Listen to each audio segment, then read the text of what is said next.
Democracy Now! Is reporting that over 120 water protectors have been arrested at the Standing Rock Sioux Reservation.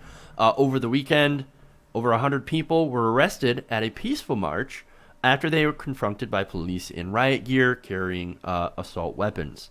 Now they're saying that police pepper sprayed them and then arrested them en masse while they were in this peaceful march, and even ended up shooting down drones with rubber bullets that the protesters, the water protectors, were using to document the police activity.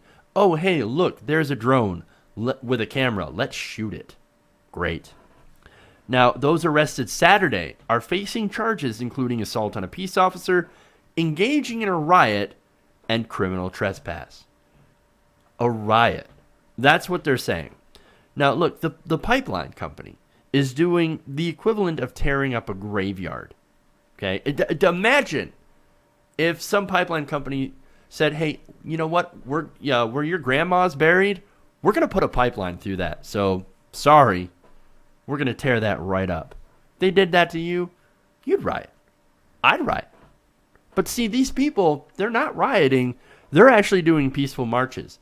Yet, of course, the authorities there, they call them riots. And look, the charges that were given to people. I mean, look at this. Assault on a peace officer, criminal trespass, rioting. These are insane. And the best example I can give you is Amy Goodman. They tried to hit Amy Goodman from Democracy Now!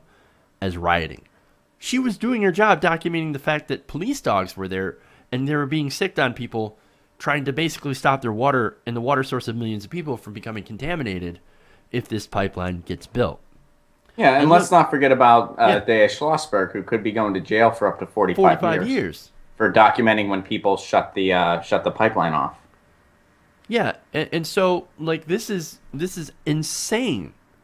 And look, let's talk about why they're doing this, right? Why do these people? Why do they care so much? For one, of course, it is their the land that they're going through basically is their graveyard. Lots of important cultural artifacts. Look, and of course, the river, which is a very, very important river that supplies fresh water to millions and millions of people. And look, you want to protect that river from leaks. I mean, what happens to pipelines? They leak all the time. I've got some examples. There was a leak today in Oklahoma, the Seaway pipeline. Now, luckily, it wasn't a huge leak, but it was another leak. You had a pipeline leak in Nebraska that ended up killing a man who got too close. You had, of course, the leaks in Alabama that happened last month.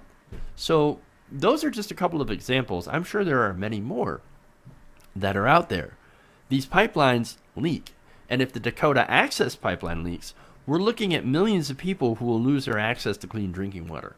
And let me tell you, having cheaper oil, that's not going to fix that. You can't drink oil. Well, I mean, you could, but then you die. Then you would die because oil is not drinkable.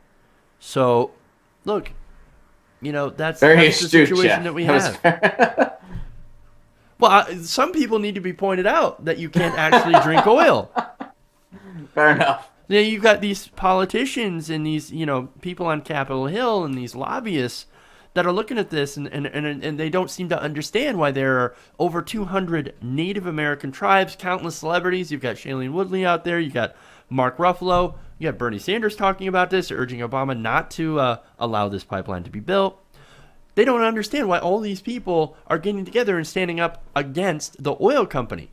It's not that we, don't want energy or don't like jobs or whatever, besides none of which we'll actually get from this pipeline because it'll basically go to ship this oil out of the country to sell it on the market. We're not getting the benefits. We're not getting anything, but we're getting all the losses.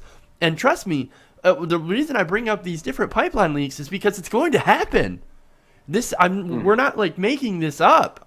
These are documented leaks. These pipelines will burst, and there will be huge environmental and social impacts and damage from this. And that's what these people are trying to stop. But you've got these lobbyists and politicians that are like, I wonder why people seem to be protesting. I don't understand. Well, you know why? It's because it's not their water. It's not their water supply. It's not their land. It's not their graveyard that these bulldozers are ripping up every day to build this pipeline. That's why they don't get it.